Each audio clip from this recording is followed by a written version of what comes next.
राधे राधे प्रिय भक्तों। अब हम प्रवेश कर रहे हैं फाल्गुन मास की कथा अध्याय 2 में। अभी तक हमने अध्याय 1 में फाल्गुन मास की पौराणिक, आध्यात्मिक और दार्शनिक पृष्ठभूमि को विस्तार से समझा। अब अध्याय 2 में प्रवेश करते हुए कथा एक नए चरण में पहुंचती है, जहां श्रद्धा कर्म में परिवर्तित होती है। यही वो चरण है जहां भक्ति केवल भाव नहीं रहती, बल्कि व्रत, नियम, तिथियों और सेवा के माध्यम से जीवन में उतरती है। फाल्गुन मास को शास्त्रों में कर्म शुद्धि और फल तीव्रता का मास कहा गया है। इस मास में किए गए व्रत सामान्य समय की अपेक्षा अधिक फल देते हैं, क्योंकि ये काल आत्म परिवर्तन के लिए सर्वाधिक अनुकूल माना गया है। आज के समय में व्रत को प्रायः केवल उपवास तक सीमित समझ लिया गया है, परंतु शास्त्रों में व्रत का अर्थ कहीं अधिक व्यापक है। व्रत का शाब्दिक अर्थ है संकल्प। ऋषियों ने कहा है कि बिना संकल्प के किया गया उपवास शरीर को तो कष्ट देता है, पर आत्मा को नहीं छू पाता, जबकि संकल्प युक्त छोटा सा नियम भी मनुष्य के जीवन में क्रांतिकारी परिवर्तन ला सकता है। फाल्गुन मास में व्रत का मूल उद्देश्य है मन को संयमित करना, इंद्रियों को शुद्ध करना और अहंकार को विसर्जित करना। पुराणों के अनुसार फाल्गुन मास में व्रत करने वाला साधक स्वयं को अग्नि के समीप ले जाता है, वो अग्नि जो विकारों को भस्म कर देती है। यही कारण है कि इस मास में किए गए व्रत अल्प कष्ट अधिक फल देने वाले माने गए हैं। ये मास उन लोगों के लिए विशेष है जो गृहस्थ होते हुए भी साधना करना चाहते हैं, जो पाप बोध से मुक्त होना चाहते हैं, जो अपने परिवार में शांति और समृद्धि चाहते हैं। फाल्गुन मास में अनेक ऐसी तिथियां आती हैं जिनका विशेष पौराणिक महत्व है। ये तिथियां केवल पंचांग की गणना नहीं, बल्कि ऊर्जा के विशेष द्वार हैं। प्रमुख तिथियां इस प्रकार हैं: फाल्गुन शुक्ल एकादशी, फाल्गुन पूर्णिमा, होलिका दहन, रंग पंचमी, फाल्गुन अमावस्या। आगे के भागों में इन सभी तिथियों का विस्तृत वर्णन, उनसे जुड़ी कथाएं और व्रत विधान क्रमशः प्रस्तुत किए जाएंगे। भक्तों, प्राचीन काल में एक नगर में धर्मनिष्ठ वैश्य रहता था। वो व्यापार में कुशल था, परंतु जीवन में संतोष का अभाव था। एक दिन उसने एक साधु को फाल्गुन मास में मौन व्रत रखते देखा। वैश्य ने पूछा, महात्मन, ये व्रत किस लिए? साधु बोले, ये व्रत लाभ के लिए नहीं, बोध के लिए है। वैश्य ने भी फाल्गुन मास में व्रत का संकल्प लिया। उसने व्यापार में ईमानदारी बढ़ाई, दान देना आरंभ किया और क्रोध त्याग दिया। माह के अंत तक उसे न केवल धन की स्थिरता मिली, बल्कि मन की शांति भी प्राप्त हुई। फाल्गुन मास विशेष रूप से गृहस्थों के लिए सरल साधनाएं प्रदान करता है। इसमें कठोर नियम नहीं, बल्कि व्यवहार की शुद्धता पर बल दिया गया है। गृहस्थ के लिए प्रमुख नियम: प्रातःकाल ईश्वर का स्मरण करें, होलिका दहन के दिन क्षमा याचना करें, रंगों में मर्यादा रखें, अन्न और वस्त्र दान करें। इन सरल नियमों से ही गृहस्थ जीवन में अद्भुत परिवर्तन संभव है। भक्तों, इस भाग में हमने फाल्गुन मास के व्रतों की भूमिका, उनके आध्यात्मिक अर्थ और प्रमुख तिथियों का परिचय प्राप्त किया। ये केवल आरंभ है। आगे आने वाले भागों में प्रत्येक तिथि, प्रत्येक व्रत और उससे जुड़ी गहन पौराणिक कथाओं का विस्तार होगा। फाल्गुन शुक्ल एकादशी को शास्त्रों में अत्यंत पुण्यदायिनी माना गया है। ये एकादशी भगवान विष्णु को समर्पित है और इसे कुछ ग्रंथों में आनंद एकादशी भी कहा गया है। मान्यता है कि इस तिथि को किया गया व्रत मनुष्य को न केवल सांसारिक कष्टों से मुक्त करता है, बल्कि उसे आध्यात्मिक उन्नति की ओर भी ले जाता है। फाल्गुन शुक्ल एकादशी का संबंध मन की शुद्धि से है। इस दिन व्रत रखने से काम, क्रोध और मोह का प्रभाव कम होता है। यही कारण है कि ऋषियों ने इस एकादशी को चित्त शुद्धि व्रत कहा। प्राचीन काल में सुकेतु नामक एक राजा था। वो धर्म प्रिय था, परंतु उसके जीवन में निरंतर अशांति बनी रहती थी। राज्य में सब कुछ होते हुए भी उसके मन में संतोष नहीं था। एक दिन देवर्षि नारद उसके दरबार में आए। राजा ने विनम्रता से अपनी व्यथा कही। नारद जी ने कहा, राजन, ये अशांति बाहर नहीं, भीतर है। फाल्गुन शुक्ल एकादशी का व्रत करो, तब तुम्हें उत्तर मिलेगा। राजा ने श्रद्धा पूर्वक एकादशी का व्रत रखा। दिन भर भगवान विष्णु का स्मरण किया और रात्रि में जागरण किया। उसी रात्रि उसे स्वप्न में भगवान विष्णु के दर्शन हुए। प्रभु ने कहा, हे राजन, जब तक मन वासना और भय से भरा है, तब तक शांति नहीं मिलती। व्रत का फल तब मिलता है जब अहंकार का त्याग हो। प्रातः राजा का हृदय परिवर्तित हो चुका था। उसके जीवन से अशांति सदा के लिए विदा हो गई। इस व्रत का विधान सरल किंतु प्रभावशाली है। प्रातः ब्रह्म मुहूर्त में स्नान करें, स्वच्छ वस्त्र धारण करें, भगवान विष्णु या श्री कृष्ण का पूजा करें, दिन भर फलाहार या निर्जल व्रत रखें, रात्रि जागरण और भजन कीर्तन करें। इस दिन तुलसी पत्र से भगवान विष्णु का पूजन विशेष फल देता है। शास्त्रों में कहा गया है कि इस दिन एकादशी का व्रत करने से मनुष्य के पूर्व जन्मों के पाप भी नष्ट हो जाते हैं। गृहस्थ के लिए ये व्रत पारिवारिक कलह को शांत करता है, जबकि साधक के लिए ये आत्मिक बल प्रदान करता है। ये एकादशी सिखाती है कि वास्तविक उपवास पेट का नहीं बल्कि विकारों का होना चाहिए। भक्तों, इस भाग में फाल्गुन शुक्ल एकादशी की महिमा, कथा और व्रत विधान को विस्तार से बताया गया। ये एकादशी अध्याय 2 की आधारशिला है, क्योंकि यहीं से फाल्गुन मास के व्रतों की वास्तविक यात्रा प्रारंभ होती है। फाल्गुन मास के शुक्ल पक्ष की एकादशी को शास्त्रों में अत्यंत पवित्र और फलदायी माना गया है। ये एकादशी विशेष रूप से विष्णु भक्ति, कर्म शुद्धि और पाप क्षय का द्वार खोलती है। पुराणों में वर्णन आता है कि फाल्गुन शुक्ल एकादशी पर किया गया व्रत सहस्त्र एकादशियों के समान फल देता है, क्योंकि ये मास स्वयं भक्ति की पराकाष्ठा का प्रतिनिधित्व करता है। ऋषियों ने कहा है कि जो साधक इस एकादशी को श्रद्धा, नियम और संयम से करता है, उसके जीवन में लंबे समय से रुके हुए पुण्य जागृत होने लगते हैं। एकादशी का वास्तविक स्वरूप केवल अन्न त्याग नहीं बल्कि विचार शुद्धि है। इस दिन साधक को चाहिए कि वो प्रातः ब्रह्म मुहूर्त में उठकर स्नान करें, स्वच्छ वस्त्र धारण करें और भगवान विष्णु या श्री कृष्ण का ध्यान करें। संकल्प लेते समय मन में ये भावना हो कि मैं इस व्रत के माध्यम से अपने भीतर के दोषों का क्षय और सद्गुणों की वृद्धि चाहता हूँ या चाहती हूँ। दिन भर असत्य, कटु वचन, निंदा और क्रोध से बचना एकादशी की सच्ची साधना मानी गई है। प्राचीन काल में सुमेध नामक एक राजा था। वो पराक्रमी था, किंतु अपने पूर्व जन्म के कर्मों के कारण उसके राज्य में अकाल और अशांति बनी रहती थी। एक बार एक महर्षि उसके राज्य में आए। राजा ने उनसे अपनी पीड़ा कही। महर्षि बोले, राजन, फाल्गुन शुक्ल एकादशी का व्रत करो। ये व्रत केवल तुम्हें नहीं, तुम्हारे राज्य को भी शुद्ध करेगा। राजा ने पूरे नगर सहित उस एकादशी का पालन किया। प्रजा ने भी दान, जप और सेवा की। कुछ ही समय में वर्षा हुई, फसलें लहलहाई और राज्य में शांति लौट आई। इस कथा से यह स्पष्ट होता है कि एकादशी का व्रत का प्रभाव केवल व्यक्तिगत नहीं बल्कि सामूहिक भी होता है। शास्त्रों में वर्णन है कि फाल्गुन शुक्ल एकादशी स्त्रियों के लिए विशेष फलदायी है। इस दिन स्त्री यदि पति की दीर्घायु, परिवार की सुख समृद्धि और संतान के सदाचार के लिए व्रत करती है तो उसका संकल्प शीघ्र पूर्ण हो जाता है। परंतु ये व्रत केवल मांगलिक कामनाओं तक सीमित नहीं है। ये स्त्री को धैर्य, करुणा और आत्मबल प्रदान करता है। भक्तों, फाल्गुन शुक्ल एकादशी पर शास्त्रों में सात्विकता पर विशेष बल दिया गया है। अन्न का त्याग या फलाहार, जल का संयमित सेवन, रात्रि में जागरण और नाम स्मरण। कहा गया है कि इस दिन शरीर को हल्का और मन को शांत रखने से साधक का ध्यान सहज रूप से ईश्वर की ओर केंद्रित होता है। पुराणों में कहा गया है कि जो भी व्यक्ति फाल्गुन शुक्ल एकादशी का व्रत करता है, उसके पाप नष्ट होते हैं, जन्म जन्मांतर के संस्कार शुद्ध होते हैं और अंततः उसे विष्णु लोक की प्राप्ति होती है। ये फल केवल मृत्यु के बाद नहीं बल्कि जीवन में शांति, विवेक और संतुलन के रूप में भी प्रकट होता है। भक्तों, इस भाग में फाल्गुन शुक्ल एकादशी की महिमा, विधि और पौराणिक कथा का विस्तार से वर्णन किया गया। ये एकादशी फाल्गुन मास की साधना का प्रथम सोपान है। भक्तों, फाल्गुन मास का सबसे उज्जवल और प्रभावशाली पर्व होलिका दहन है।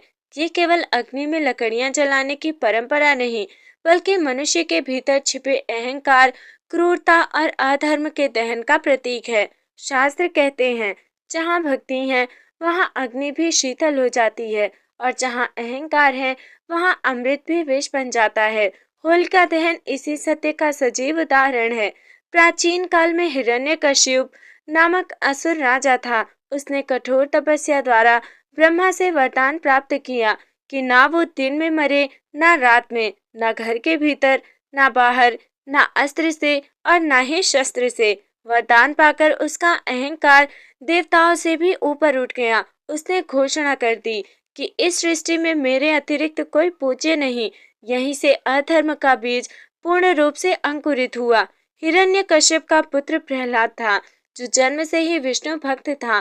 बालक होते हुए भी उसका हृदय भगवान नारायण के स्मरण में रमा रहता था। जब गुरुओं ने उसे राजनीति और युद्ध सिखाना चाहा, तो उसके मुख से केवल यही निकला, नारायण ही सत्य है। ये वाक्य अहंकार से भरे पिता के लिए असहनीय था।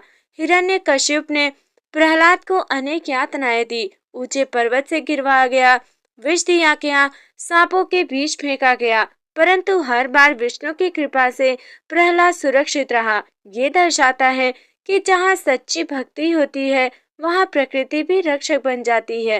हिरण्यकशिपु की बहन होलिका को अग्नि से ना जलने का वरदान प्राप्त था। उसने सोचा कि वो प्रहलाद को गोद में लेकर अग्नि में बैठेगी और बालक भस्म हो जाएगा। फाल्गुन पूर्णिमा की रात्रि को ये षड्यंत्र रचा गया। जैसे ही अग्नि प्रज्वलित हुई, प्रहलाद ने भगवान विष्णु का स्मरण किया। क्षण भर में चमत्कार हुआ, होलिका जलने लगी और प्रहलाद अग्नि में सुरक्षित रहा। ये घटना बताती है कि वरदान भी तभी तक प्रभावी होते हैं जब तक वे धर्म के विरुद्ध ना हो। होलिका दहन हमें सिखाता है, अहंकार का अंत निश्चित है, भक्ति अमर है और अधर्म चाहे कितना भी शक्तिशाली क्यों ना हो, अंततः नष्ट होता है। इस दिन अग्नि में नारियल, गेहूं की बालियां अर्पित करना मनुष्य के भीतर के दोषों के समर्पण का प्रतीक है। प्राचीन काल में होलिका दहन के समय समाज के लोग अपने पुराने वैमनस्य त्यागते थे।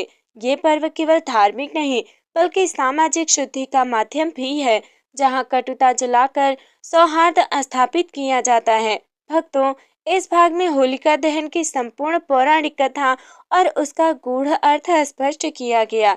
ये पर्व हमें सिखाता है कि जीवन में चाहे कितनी ही कठिनाइयां आए, भक्ति और सत्य की अग्नि से हर अंधकार मिट सकता है। भक्तों, होलिका दहन के पश्चात आने वाला दिवस धुलेड़ी कहलाता है। ये केवल रंगों से खेलने का पर्व नहीं, बल्कि मनुष्य के अंतर्मन में छिपे भावों को उजागर करने का अवसर है। शास्त्रों में कहा गया है कि जैसे अग्नि में मलिनता जल जाती है, ठीक वैसे ही रंगों में डूबकर मन की ग्रंथियां खुल जाती हैं। धुलेड़ी का मूल संदेश है भेदभाव का विसर्जन। इस दिन राजा और रंक, ज्ञानी और अज्ञानी सभी एक ही रंग में रंग जाते हैं। फाल्गुन मास की होली का सबसे मधुर रूप ब्रज भूमि में दिखाई देता है। श्री कृष्ण, राधा रानी और गोपियों की भाग लीलाएं केवल घृणा नहीं, बल्कि भक्ति की पराकाष्ठा है। कथाओं में आता है कि श्री कृष्ण श्याम वर्ण को लेकर बाल्यकाल में व्यतीत रहते थे। माता यशोदा ने उन्हें राधा के गालों पर रंग लगाने को कहा। वही क्षण ब्रज की होली का बीज बना। ये कथा बताती है कि प्रेम में रंग भेद नहीं, समर्पण होता है। ब्रज की भाग में गाए जाने वाले पद केवल लोकगीत नहीं, बल्कि वेदांत के सूत्र हैं। रासलीला में जैसे गोपियां कृष्ण के चारों ओर नृत्य करती हैं, ठीक वैसे ही जीवात्माएं परमात्मा के चारों ओर आकर्षित होती हैं। रंग यहाँ वासना का नहीं, अनुराग का प्रतीक है, जहाँ अहंकार गलकर प्रेम बन जाता है। भक्तों, प्रत्येक रंग का अपना आध्यात्मिक संकेत है। लाल रंग का संकेत है ऊर्जा, भक्ति और त्याग। वहीं पीला रंग है ज्ञान, वैराग्य और सात्विकता। हरा रंग है करुणा, संतुलन और जीवन का। वहीं नीला रंग है अनंतता और ईश्वरीय रहस्य का। इन रंगों से खेलना अपने भीतर इन गुणों को जागृत करना है। आधुनिक मनोविज्ञान भी मानता है कि रंग मन की स्थिति को प्रभावित करते हैं। धुलेड़ी के दिन खुलकर हंसना, गाना और रंग लगाना मानसिक तनाव को दूर करता है।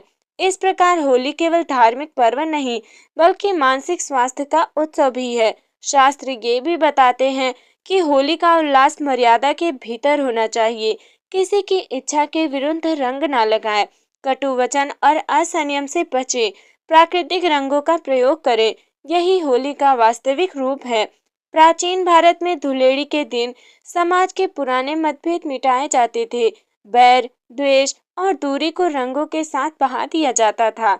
ये पर्व सिखाता है कि समाज तभी स्वस्थ रहता है जब उसके लोग हंसना और क्षमा करना जानते हों। भक्तों, इस भाग में धुलेड़ी ब्रज की होली और रंगों के गूढ़ अर्थ का वर्णन किया गया। ये पर्व मनुष्य को याद दिलाता है कि जीवन केवल नियमों से नहीं, रस और प्रेम से भी चलता है। फाल्गुन मास की पूर्णिमा केवल तिथि नहीं, बल्कि पूर्णता का प्रतीक है। चंद्रमा अपनी संपूर्ण कला के साथ आकाश में विराजमान होता है और ये संकेत देता है कि जैसे चंद्रमा धीरे धीरे बढ़ते हुए पूर्ण होता है, ठीक वैसे ही मनुष्य का जीवन भी साधना, संयम और प्रेम से पूर्णता की ओर अग्रसर होता है। शास्त्रों में कहा गया है कि फाल्गुन पूर्णिमा की रात्रि में किया गया जप, ध्यान और दान अनेक यज्ञों के समान फल देता है। प्रातःकाल पवित्र नदियों में स्नान करना इस दिन विशेष पुण्यदायक माना गया है। यदि गंगा, यमुना या सरस्वती में स्नान संभव ना हो, तो घर पर ही जल में गंगा जल मिलाकर स्नान करना भी फलदायी होता है। स्नान केवल शरीर की शुद्धि नहीं, बल्कि विचारों की पवित्रता का संकल्प है। फाल्गुन पूर्णिमा के दिन दान का अत्यंत महत्व है। अन्न, वस्त्र, तिल, गुड़, जल और रंग, इनका दान करने से दरिद्रता और दुख का नाश होता है। शास्त्र कहते हैं, दान वो नहीं जो हाथ से दिया जाए, बल्कि दान तो वो है जो हृदय से निकले। गृहस्थ जीवन में रहते हुए भी यदि व्यक्ति प्रेम, क्षमा और संतुलन को अपनाता है, तो वही सच्ची साधना है। फाल्गुन मास स्त्रियों को विशेष रूप से सौहार्द, वात्सल्य और त्याग का संदेश देता है। इस मास में पति पत्नी के बीच प्रेम और सम्मान बढ़ाने वाले व्रत नियम बताए गए हैं। फाल्गु वो समय है जब प्रकृति स्वयं उत्सव मनाती है। वृक्षों पर नई कोपलें आती हैं, पुष्प खिलते हैं और वायु में मधुरता घुल जाती है। ये हमें सिखाता है कि जीवन में हर शीत के बाद वसंत अवश्य आता है। भक्तों, फाल्गुन मास का मूल संदेश है अहंकार का त्याग, प्रेम का स्वीकार और जीवन को उत्सव के रूप में देखना। ये मास सिखाता है कि धर्म कठोर नहीं, बल्कि रसपूर्ण और करुणामय होता है। यदि मनुष्य फाल्गुन मास से केवल एक ही शिक्षा ग्रहण करे, तो वो ये है, जैसे होली में रंग सबको एक कर देते हैं, ठीक वैसे ही प्रेम समस्त भेद मिटा देता है। सच्चा साधक वही है जो दूसरों के दोष नहीं, अपने भीतर के रंग पहचानता है। इस प्रकार फाल्गुन मास अपने पूर्ण चक्र के साथ समाप्त होता है। अग्नि से शुद्धि, रंगों से उल्लास और पूर्णिमा से पूर्णता की ओर ले जाते हैं। जो व्यक्ति श्रद्धा और समझ के साथ इस मास का पालन करता है, उसके जीवन में संतुलन, आनंद और शांति स्वतः प्रकट होती है। यही फाल्गुन मास की पावन कथा का सार है। इति श्री फाल्गुन मास कथा अध्याय 2 संपन्न। तो हे प्रिय श्रद्धालुओं, फाल्गुन मास की ये पावन कथा हमें अग्नि से शुद्धि, रंगों से उल्लास और पूर्णिमा से पूर्णता की ओर ले जाती है। ये मास हमें सिखाता है कि जीवन केवल नियमों से नहीं, प्रेम, क्षमा और आनंद से भी चलता है। यदि इस कथा के किसी भी प्रसंग ने आपके हृदय को स्पर्श किया हो, तो उसे अपने आचरण में उतारने का संकल्प अवश्य लें। यही सच्ची कथा श्रवण की सिद्धि है। यदि आपको ये अध्याय उपयोगी लगा हो, तो वीडियो को लाइक करें, अपने प्रियजनों के साथ शेयर करें और ऐसी ही पौराणिक एवं आध्यात्मिक कथाओं के लिए चैनल को सब्सक्राइब करना ना भूलें। घंटी अर्थात बेल आइकॉन अवश्य दबाएं, ताकि आने वाले चैत्र मास की पावन कथा अध्याय 3 आपसे छूट ना जाए। भगवान श्री हरि आप सभी के जीवन में आनंद, संतुलन और भक्ति सदैव बनाए रखें। जय श्री हरि, जय राधे कृष्ण। माघ की कठोर तपस्या के बाद जब फाल्गुन का प्रथम दिवस आया, तो प्रकृति ने जैसे गहरी सांस ली। पेड़ों की डालियों पर नई कोपलें दिखाई देने लगी। हवा में ठंडक तो थी, पर उसमें अब कठोरता नहीं थी। ऋषि कहते हैं, माघ आत्मा को शुद्ध करता है और फाल्गुन उसे मुस्कुराना सिखाता है। इसी फाल्गुन मास में एक ऐसी कथा घटित हुई जिसने ये सिद्ध कर दिया कि ईश्वर को रंग नहीं, भक्त का भाव प्रिय होता है। गंगा तट के समीप एक छोटा सा गांव था। नाम था आनंदपुर। नाम आनंदपुर था, पर लोगों के जीवन में आनंद का अभाव था। कारण केवल एक था, लोग धर्म तो करते थे पर दिखावे के लिए। दान होता था तो घोषणा के साथ, व्रत रखे जाते थे तो प्रशंसा की अपेक्षा में। उसी गांव में एक साधारण स्त्री रहती थी, नाम था माधवी। ना कोई बड़ा कुल, ना धन, ना विद्या का अहंकार, पर उसके पास था अडिग विश्वास। माधवी के लिए फाल्गुन का अर्थ था प्रभु को धन्यवाद देना। उसने कभी होली के रंग नहीं खेले, क्योंकि उसके पास रंग खरीदने के साधन नहीं थे। पर वो कहती थी, मेरे मन का रंग अगर प्रभु देख ले तो बाहरी रंगों की आवश्यकता ही क्या है। फाल्गुन पूर्णिमा का दिन आया। गांव में उत्सव की तैयारी थी। ढोल, मंजीरे, रंग, गुलाल सब कुछ था, पर माधवी के घर बस एक दीपक जला था। वो प्रभु के सम्मुख बैठी धीरे धीरे कह रही थी, हे नारायण, मैंने माघ में जो भी तप किया उसमें त्रुटि रही हो तो क्षमा करना। फाल्गुन में मुझे रंग नहीं चाहिए, बस मन को हल्का कर देना। रात गहरी हुई।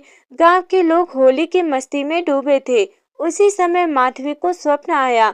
उसने देखा, पूरा आकाश रंगों से भर गया है, पर वे रंग किसी के हाथ में नहीं थे। वे रंग स्वयं प्रभु श्री कृष्ण अपने कमल नयन से वर्षा कर रहे थे, और उनमें एक रंग सीधा माधवी के हृदय में उतर गया। स्वप्न में ही श्री कृष्ण बोले, माधवी, जिसने अपने मन को माघ में धो लिया, उसे फाल्गुन में रंग लगाने की आवश्यकता नहीं होती। जो संसार के सामने नहीं, मेरे सामने झुकता है, वही सच्चा भक्त होता है। सुबह जब माधवी जागी तो उसका मन अत्यंत शांत था। गांव वालों ने देखा, उसके चेहरे पर अद्भुत तेज था, जिसे देखकर लोगों को लगा जैसे किसी ने भीतर के रंग भर दिए हों। ग्रंथों में कहा गया है, फाल्गुन मास मन के विकारों को रंगों में घोलकर समाप्त करता है, पर ये तभी संभव है जब माघ की तपस्या सच्चे भाव से की गई हो। भक्तों, अब हम आगे सुनेंगे जब पूरे गांव को अपनी भूल का बोध होगा और कैसे माधवी का मौन सबसे बड़ा उपदेश बन जाता है। तो चलिए आगे बढ़ते हैं कथा में। फाल्गुन पूर्णिमा के अगले दिन आनंदपुर गांव में एक विचित्र शांति थी। कल तक जो लोग रंगों की मस्ती में डूबे थे, आज उनके मन में अजीब सा खालीपन था। कारण कोई नहीं जानता था, पर हर कोई कुछ खोया सा महसूस कर रहा था। गांव के प्रमुख पंडित और मुखिया ने सभा बुलाई। मुखिया बोले, इस वर्ष होली तो मनाई गई, पर मन क्यों आनंदित नहीं हुआ। एक वृद्ध बोले, हमने रंग जो लगाए, पर मन के मैल ज्यों के त्यों हैं। ये सुनकर सब मौन हो गए। तभी सभा में माधवी आई। न उसने वस्त्र रंगीन थे, न हाथों में गुलाल था, पर उसके मुख पर जो शांति थी वो सबको अंदर तक छू गई। एक युवक ने पूछा, माधवी, तुमने होली नहीं खेली, फिर भी इतनी शांत कैसे हो। माधवी ने सिर झुकाकर कहा, मैंने रंग नहीं खेले, मैंने मन को प्रभु के चरणों में रख दिया। जो मन के उतर जाए वही असली रंग होता है। उसका स्वर ऊंचा नहीं था, पर शब्द सीधे हृदय में उतर गए। सभा में बैठे पंडित जी ने ग्रंथ का स्मरण किया। फाल्गुन मास बाह्य उत्सव का नहीं, अंतः शुद्धि का काल है।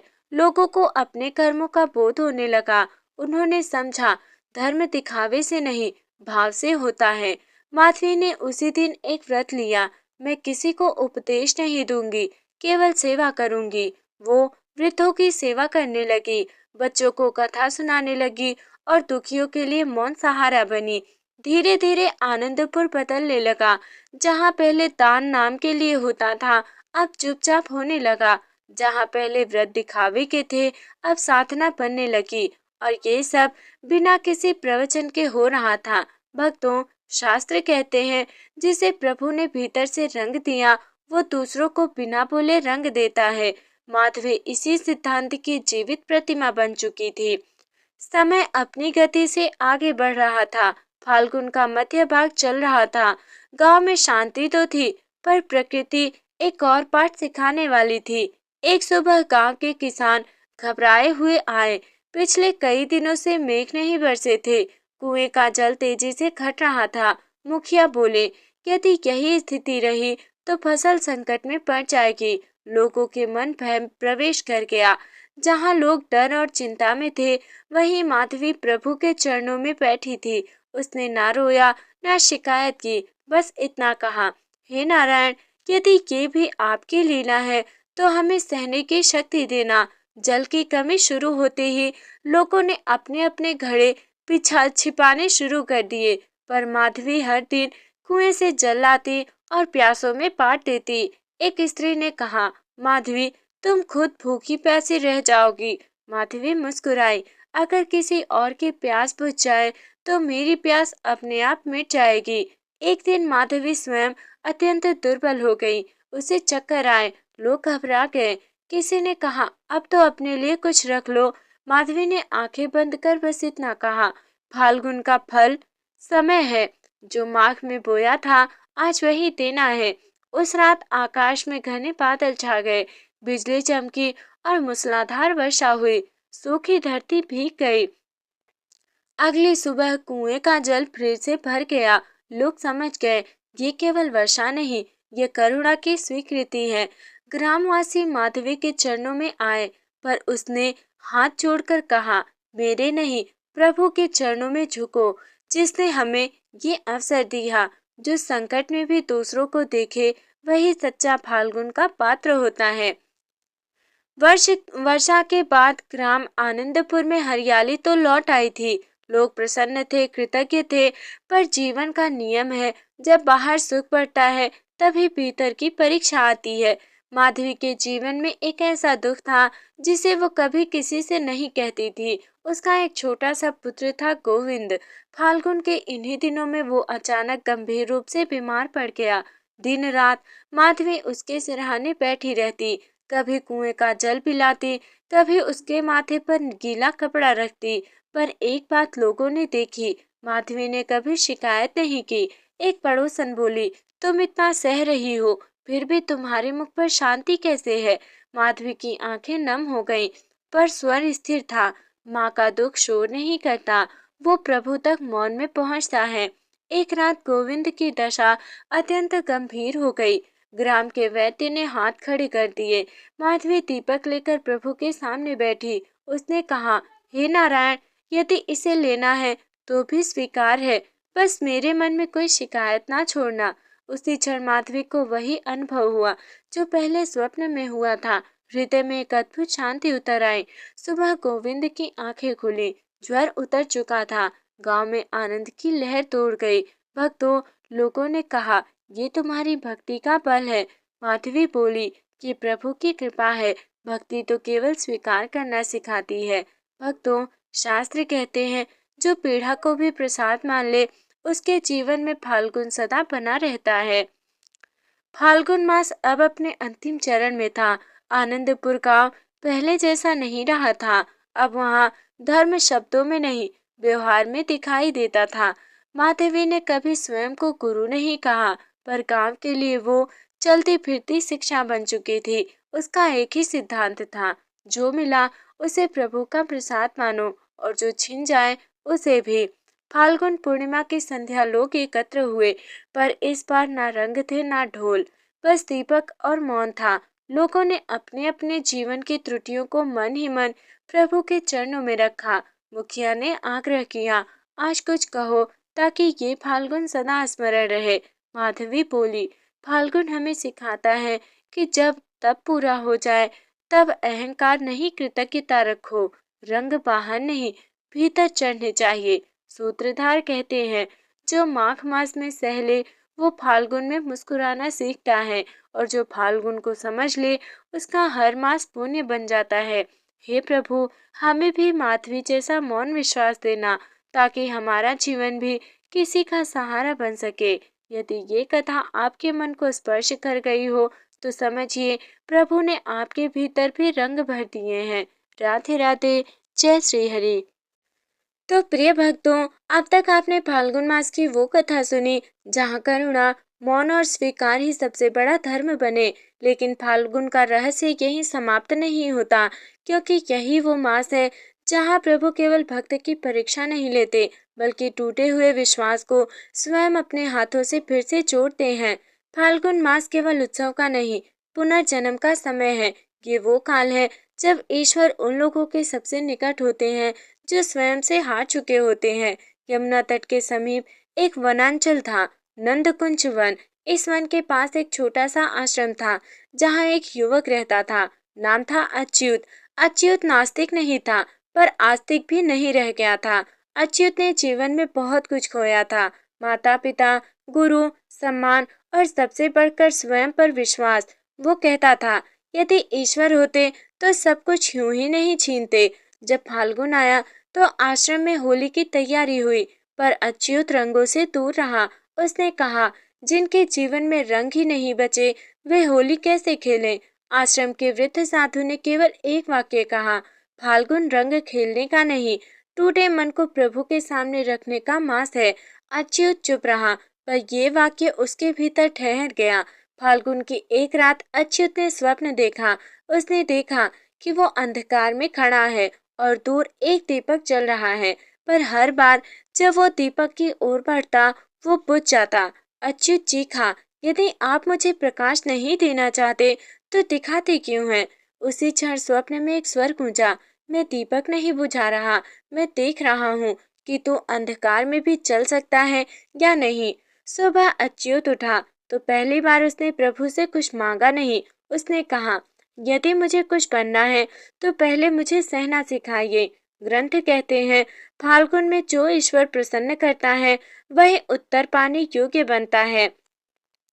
फाल्गुन का चंद्र अब धीरे धीरे पूर्णता की ओर बढ़ रहा था। नंदकुंज वन में रातें शांत थीं, पर अच्युत का मन अब भी अशांत था। उसने प्रभु से कुछ मांगना छोड़ दिया था, पर भीतर का प्रश्न अब भी जीवित था, क्या मेरा जीवन किसी प्रयोजन के लिए है? एक संध्या अच्युत जल भरने वन की ओर गया। अचानक उसने एक करुण क्रंदन सुना। झाड़ियों के बीच एक घायल हिरण तड़प रहा था। उसके पैर में कांटा गहराई से धंसा हुआ था। अच्युत ठिठक गया। मन बोला, तेरे पास अपने घावों को भरने की शक्ति नहीं तो दूसरों का क्या करेगा? पर हृदय बोला, शायद यही तेरा उत्तर बनने का मार्ग है। अच्युत ने कांटा निकाला, अपने वस्त्र फाड़कर पट्टी बांधी। हिरण की आंखों में भय कम हुआ और विश्वास उतर आया। अच्युत को लगा, आज पहली बार किसी ने उस पर भरोसा किया है। उसकी आंखों से आंसू बह निकले। अगले दिन वृद्ध साधु ने कहा, जो अपने दुख में भी किसी और को देख ले वही फाल्गुन को समझता है। अच्युत ने पहली बार मौन में सिर झुकाया। उसी दिन आश्रम में समाचार आया कि वन में डाकुओं का भय है। लोगों ने अच्युत को जाने से रोका, पर उसे उसी घायल हिरण की चिंताजनक दृष्टि याद आ रही थी। अच्युत बोला, यदि आज डर जीत गया तो जीवन भर वही शासन करेगा। वो वन की ओर चल पड़ा। वन में डाकू नहीं मिले, पर वहां एक वृद्ध तपस्वी मिल गए। उन्होंने मुस्कुराकर कहा, मैं वही हूँ जो कल तुझे स्वप्न में दीपक दिखा रहा था। अच्युत स्तब्ध रह गया। तपस्वी बोले, फाल्गुन विश्वास मांगता नहीं, वो विश्वास करता है। जब तूने हिरण की पीड़ा देखी तभी तेरी आत्मा जीवित हुई। भक्तों, अच्युत ने पहली बार ये स्वीकार किया, मैं टूटा हूँ पर व्यर्थ नहीं। फाल्गुन मास का मध्य भाग अच्युत के जीवन में एक नई चमक लेकर आया। वन की ठंडी हवाओं में अब सिर्फ शोर नहीं, एक नई उत्सुकता और साहस भी थी। गांव वाले पहले ही अच्युत के व्यवहार से प्रभावित थे, पर अब पर अब उनकी नजरों में कुछ अलग चमक आई। अच्युत अकेला था, पर फिर भी महान लग रहा था। एक दिन अच्युत ने देखा, गांव का कुआं सूखने लगा था। लोग भयभीत थे। मुखिया ने कहा, सबने मिलकर कोशिश की, पर ये कुआं फिर भी सूख रहा है, अब इसे छोड़ दो। अच्युत ने सोचा, ये अवसर मेरी भक्ति की परीक्षा है। अगर मैं डर कर बैठ रहा तो फाल्गुन मास का अर्थ क्या? उसने निर्णय लिया, कुएं तक पहुंचकर स्वयं प्रयास करना है। अच्युत ने अपने हाथों से कुएं को खोदा, किसी की मदद लिए बिना। धूप तेज थी, पर उसकी आंखों में केवल एक उद्देश्य था, भक्ति को कर्म में बदलना है। कुएं खोदते समय अच्युत ने महसूस किया, कितनी पीड़ा सहना आसान नहीं, पर हर बालू के टुकड़े के साथ उसका मन प्रभु के करीब जाता गया। गांव के लोग अच्युत को देखकर भी धीरे धीरे जुड़ गए। हर कोई थोड़ा थोड़ा कुएं में पानी लाने लगा, और यह वही फाल्गुन मास की शिक्षा थी। भक्ति केवल शब्दों में नहीं, कर्मों में दिखती है। अचानक घने बादल छाए, मूसलाधार वर्षा हुई, कुएं में पानी भर गया और गांव की प्यास बुझ गई। अच्युत ने मन ही मन कहा, हे प्रभु, मैंने केवल अपना कर्तव्य निभाया, ये कृपा आपसे मिली, धन्यवाद। भक्तों, फाल्गुन मास केवल रंगों का नहीं, कर्म और त्याग का समय है। जो अपने भय पर विजय पाता है, वही इस मास का असली पात्र है। फाल्गुन मास का मध्य अब समाप्ति की ओर बढ़ रहा था। अच्युत का मन भी भीतर से उज्जवल हो रहा था। अब वो केवल भय, दुख या अकेलेपन में नहीं जी रहा था। वो जीवन को प्रभु की परीक्षा और उपहार दोनों का मान रहा था। अच्युत के प्रयासों से गांव में केवल पानी भरने का ही नहीं, मानसिक परिवर्तन भी आया था। लोग अब केवल दिखावे के लिए व्रत नहीं रख रहे थे, वे अपने हृदय को शुद्ध करने लगे थे। इस बदलाव की शुरुआत अच्युत की भक्ति से हुई थी। एक रात अच्युत ने देखा, स्वप्न में प्रभु स्वयं उसके सामने आए। श्री कृष्ण ने कहा, अच्युत, तूने केवल अपने भय और पीड़ा को सहा नहीं, तूने दूसरों की पीड़ा भी उठाई। यही सच्ची भक्ति है। अच्युत का हृदय भावुक हो उठा। उसने महसूस किया कि फाल्गुन मास केवल बाहर के रंगों का नहीं, भीतर की भक्ति का है। फाल्गुन मास के अंतिम दिन एक नई कठिनाई आई। गांव में एक अज्ञात बीमारी फैल गई। लोग डर गए और अपनी सुरक्षा में जुट गए। पर अच्युत ने निश्चय किया, यदि भय और स्वार्थ का समय है, मैं सेवा का समय बनाऊंगा। वो प्रतिदिन बीमारों की सेवा करने लगा, उनके लिए भोजन और जल लाता और उनका मनोबल बढ़ाता। धीरे धीरे बीमारी कम होने लगी। गांव वाले समझ गए कि जो डर के समय भी सेवा करता है, वही सच्चा फाल्गुन मास का पात्र है। अच्युत के हृदय में अपूर्ण शांति थी। वो जान चुका था, भक्ति केवल दिखावे में नहीं, कर्म और त्याग में होती है। भक्तों, ग्रंथ में लिखा है, फाल्गुन मास केवल रंगों का नहीं, बल्कि विश्वास, त्याग और सेवा का मास है। जो इस मास को समझ ले, वही जीवन भर सच्चा सुख पाता है। फाल्गुन मास के अंतिम दिन गांव आनंदपुर में शांति और उत्साह का अद्भुत मिश्रण था। अच्युत अब केवल अकेला नहीं था, उसका जीवन केवल दुख, भय या असफलता का नहीं था। ये भक्ति, त्याग और सेवा की जीवित कथा बन चुका था। अच्युत अपने हृदय में महसूस कर रहा था कि जो माघ में टूट गया, वही फाल्गुन में पना है। जो स्वयं पर विश्वास खो बैठा, वही अब जीवन का प्रकाश बन गया। भय, पीड़ा और अकेलापन सब प्रभु के मार्गदर्शन का हिस्सा थे। अब मैं केवल भक्ति नहीं करता, मैं जीवन को रंगों से भरता हूँ। न बाहरी रंग, न ढोल मंजीरे, केवल हृदय का रंग। यही फाल्गुन है। गांव के लोग अब केवल होली के रंगों में नहीं, बल्कि अपने हृदय में भक्ति के रंग में रंगे थे। किसी ने देखा, अच्युत के चेहरे पर एक दिव्य तेज था। सब समझ गए, जो दूसरों के दुख में भी साथ देता है, वही सच्चा फाल्गुन का पात्र है। अच्युत ने उसी क्षण महसूस किया, प्रभु ने उसकी परीक्षा पूरी कर ली। स्वप्न में वही दीपक जो पहले बुझता था, अब अस्थायी रूप से चल रहा था। श्री कृष्ण का स्वर गूंजा, तूने भक्ति, त्याग और सेवा से अपने भीतर विश्वास को फिर से जगाया। यही फाल्गुन मास की सबसे बड़ी शिक्षा है। भक्तों, शास्त्रीय वचन है कि फाल्गुन मास केवल रंगों का नहीं, बल्कि विश्वास और कर्म का मास है। जो मास को समझ ले, उसका जीवन हमेशा प्रकाशमय रहेगा। अच्युत अब जान गया, भक्ति केवल उत्सव या दिखावे में नहीं, बल्कि जीवन के हर कष्ट, हर परीक्षा और हर त्याग में है। फाल्गुन मास ने उसे सिखाया, डर का सामना कैसे किया जाए, पीड़ा को कैसे सेवा में बदला जाए और जीवन के हर क्षण को भक्ति और प्रेम से भरा जाए। भक्तों, अब अच्युत का जीवन वास्तव में फाल्गुन के रंगों से उज्जवल और पूर्ण हो गया। राधे राधे, जय श्री कृष्ण। तो हे प्रिय दर्शकों, हमने आज फाल्गुन मास की कथा में देखा कि कैसे अच्युत ने अपने भय, पीड़ा और टूटे विश्वास के बीच भक्ति, त्याग और सेवा का मार्ग अपनाया। फाल्गुन मास केवल रंगों का उत्सव नहीं, बल्कि जीवन को सच्चे अर्थों में रंगने का अवसर है। यदि आपने भी अपने जीवन में किसी कठिनाई का सामना किया है, तो याद रखिए, प्रभु की भक्ति और सेवा ही हमें हर संकट से उबारती है। इस कथा को अपने मित्रों और परिवार के साथ साझा करें और हमारे चैनल को सब्सक्राइब करना ना भूलें। अगले वीडियो में हम आपके लिए फाल्गुन मास की एक और अद्भुत कथा लेकर आएंगे। तब तक के लिए राधे राधे।